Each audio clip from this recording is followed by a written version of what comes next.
written above. Among the many people he encountered in his life, Jerome referred to Gregory of Nazianzus with remarkable esteem.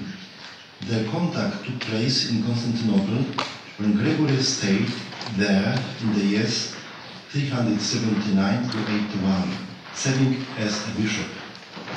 Jerome, in turn, came to the city, returning after a few years spent in Antioch, a city that turned out to be decisive for him to choose the next ventures of his active life.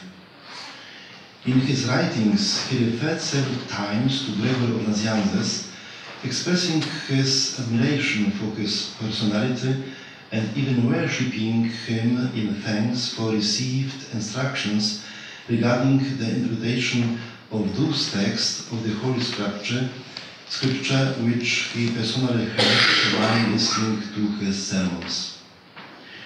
An important theological issue that was then discussed was the proper understanding of the mystery of the Incarnation. In this matter, Gregory of Nazianzus spoke in a sermon delivered at Christmas in 379 in Constantinople. The bishop's explanation of this mystery concerned the specific combination of two natures, divine and human, which turned out to be a difficult topic to express using theological terminology available in the language of that time. Gregory used several terms in his speech, which later became apt formulations to describe the essence of the union of two natures in Jesus Christ.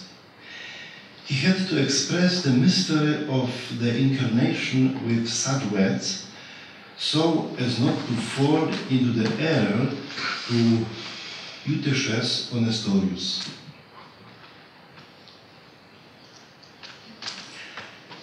Otes kaines mixeos, otes paradoxu kaseos.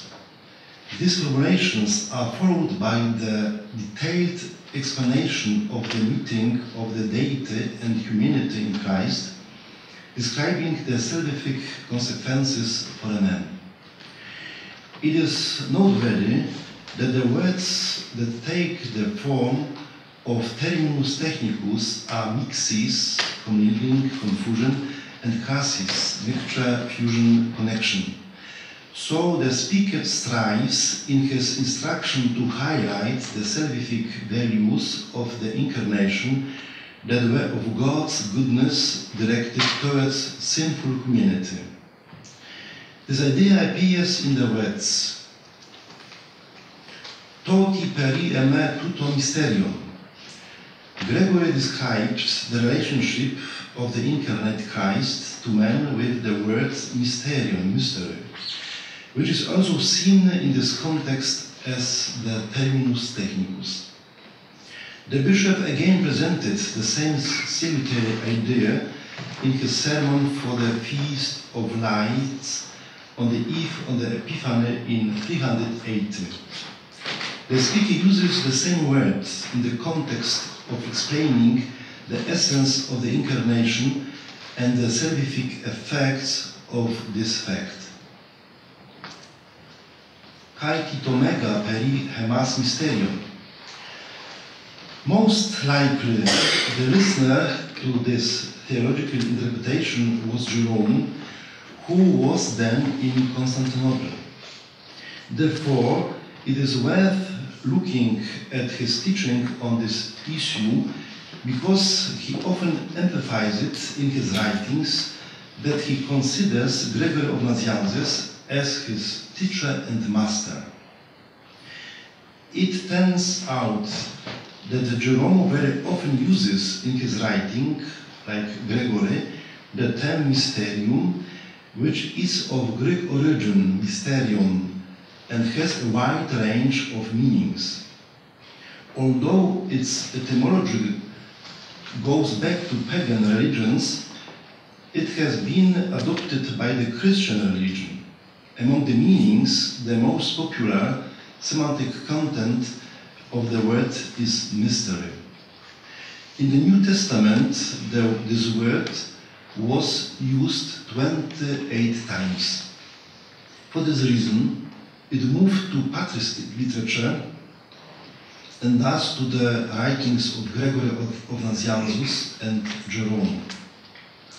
As shown above, Gregory used this word to designate the mystery of the Incarnation, which consequence at the same time is the mystery of the redemption.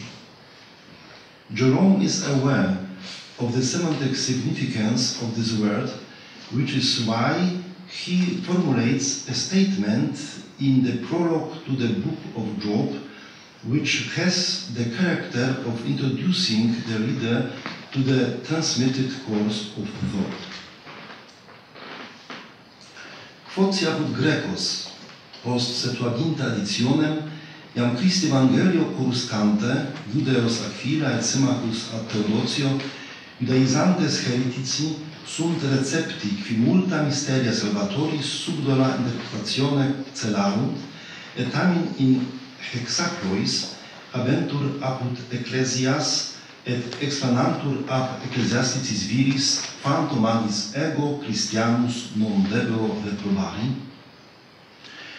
Regardless of the leading intention of this statement, Jerome appreciates the Greeks who made the gospel of Christ known, even the listed Judaic heretics, as he calls them, although in hiding in an understandable way, they interpreted the mysteries of the Savior. In the statement, the expression numerous mysteries of Christ, multa mysteria salvatoris, acquires an important semantic value. It contains all of Christ's salvific acts because Jerome does not point to any of them. The statement clearly shows that all the redemptive achievements of Christ can be described by the word mysteria. Since he referred to the Greeks, he also used their way of speaking by incorporating the term they used into his terminology. Among these Greeks, he undoubtedly also had Gregory of Nazianzus in mind. The quoted statement could be accepted as a rule introducing readers in the way of understanding the semantic scope of the word mysteria. Therefore, taking up the theme of the Incarnation indicated in Gregory's homily, Jerome considers it, among others, in the commentary to the letter to the Ephesians, which was created in Bethlehem in the years 387-89, years after the events related to his stay in Constantinople. Jerome behaves in the same way as his teacher Gregory, using the word mysterium in a given context. He comments on his transmission values.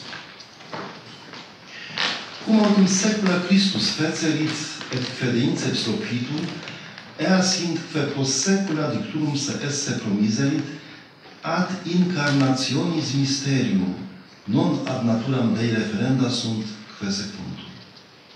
The phrase incarnationis mysterium appears in the above statement, which informs the reader about the adoption of the beloved and thus about the double nature in Jesus Christ.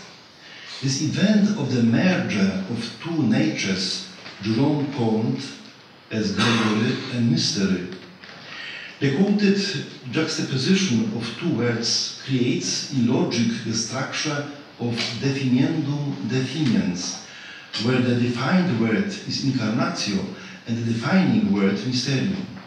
Therefore, in many places Jerome confines in his comments only the word mysterium, which the reader should understand as the incarnation of Christ. In homily 38, Gregory only once uses the word incarnation, in Greek sarkosis, because he presented this difficult truth to the people gathered at Christmas in a rather descriptive way, avoiding complicated and almost still unknown terms. However, it was enough for later Jerome to use the word in his theological explanations. Jerome defines this special salvific event in the history of humanity in the treatise on Psalms.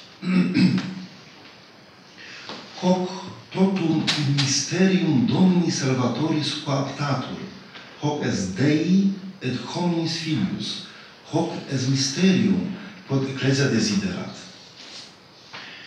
It can therefore be said that the above statement is a definition of the word mysterium, containing the theological interpretation of the incarnation of Christ. Jerome tells the recipients of these words that the essence of the incarnation, or mysterium, is a combination, coaptare, this is verb form, of two realities which the exegetes call as the Son of God and the man. Gregory of Nazianzus did the same in explaining this unique event in the history of salvation, the word connection, krasis, and the proper, strange connection, paradoxus krasis, as already mentioned above. Jerome, however, supplemented the explanation of the salvific fact by using the word son, which on the one hand becomes a common lexical value, on the other he proves with it the equal importance of both natures, divine and human. Jerome realized that it is extremely difficult to explain the mystery of the incarnation, to which he often returns in his comments. He proposed a peculiar approach to it in the treatise on Psalms, where he noted: Viralis signorem de divinitatis mysterio, cum me ipsum nestiam. Interrogas me, quomodo et divinitas et incarnatio unum sit, cum ego nestiam quomodo vivam. There is embarrassment in the commentary on the exegetes regarding the description of two realities in Jesus Christ, or rather how they were combined. Therefore, he asks himself and the reader how they become one, unum. In addition to the previously mentioned and characterized concept of incarnation, the next appeared in the statement, namely divinity, divinitas. Jerome, putting these two concepts side by side, signals the reader that he has both the natures of Jesus Christ in mind, which express two aspects at the same time. Incarnation is the acceptance of the body by the Son of God, while divinity means the deification of man by the Son of God. Thus, in the special union of deity and humanity in Jesus Christ, there is a double exchange. The acceptance of the body causes deification at the same time. The above terminological juxtaposition et divinitas et incarnatio unum sit in the Christological reflection of Jerome is also present in the homily of Gregory of Nazianzus, which he delivered to those gathered on Christmas Eve. To Tohevej garten emen sacra nego plutesoten autoche oteta. So Gregory has already used the term theotes, divinity, divine nature, to describe the consequences of accepting the body, sarx. Since Christ took the body, at the same time he enriched it with his divinity, that is, he deified theosis. This term, in turn, was used by Gregory in homily 39, which he delivered on the eve of Epiphany in 380, teaching as follows. Timagar to soma, epeikai tuto te theos et theos, somatikos hormene. In the West, Christian writers translated the concept of theosis as deificatio. This concept is used among others by Ambrose and Augustine. However, this term is not found in the writings of Jerome. The examples cited above, comparing the teachings of Jerome and Gregory of Nazianzus, show only a more dispersion of this type of relationship in his works of the Exegete of Stridon. They present the way he used the terminology developed by the theologian from Constantinople in the field of theological uses discussed at the time. In the second half of the 4th century, these were important issues for the development of proper and correct dogmatic rulings at subsequent synods, it is in the 5th century. Ephesus and Chalcedon. Thank you for your attention.